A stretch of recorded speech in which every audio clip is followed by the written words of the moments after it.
Hi and welcome back.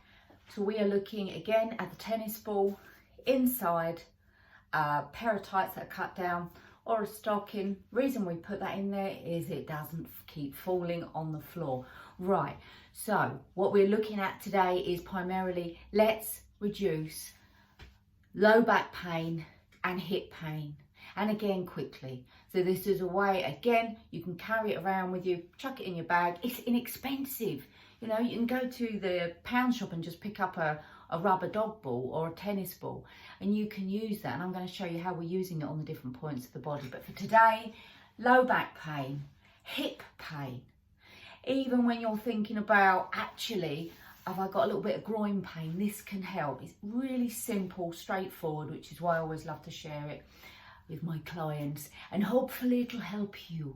Right, so what we're doing is, and already I'm going to start growing higher, taller and taller and taller. Here we go. So you might not see my head, but the thing is, I don't want you to see my head. I want you to concentrate on what I'm going to do with this around for the low back. So again, this is for low back, hip, even glute pain.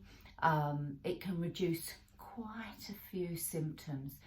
And okay, so what you're going to do, again, we are going to either find kind of like a wall or a high back chair. You're going to get the ball, and what you're going to do is you're going to find a point in the center of your glute muscle, and then what we're going to do is simply lean against the wall,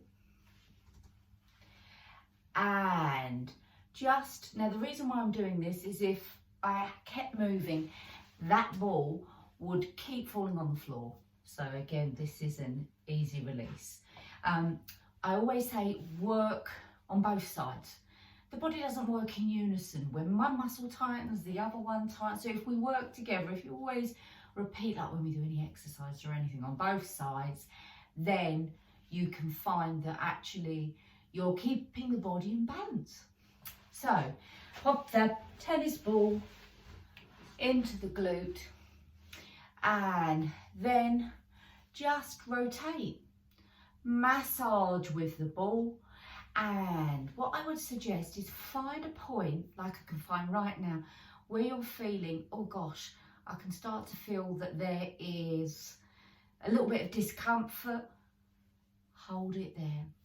Start off with 5 seconds and maybe take the ball away.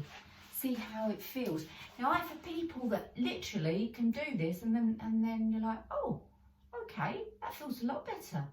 But what you can do is, and I would suggest, again, placing that into the buttock and holding it there. So after 5 seconds, try 10 seconds. After 10 seconds, try 20 seconds. Normally 20 seconds is you will feel a release. And then what I would suggest is that use that to massage all around the glute area.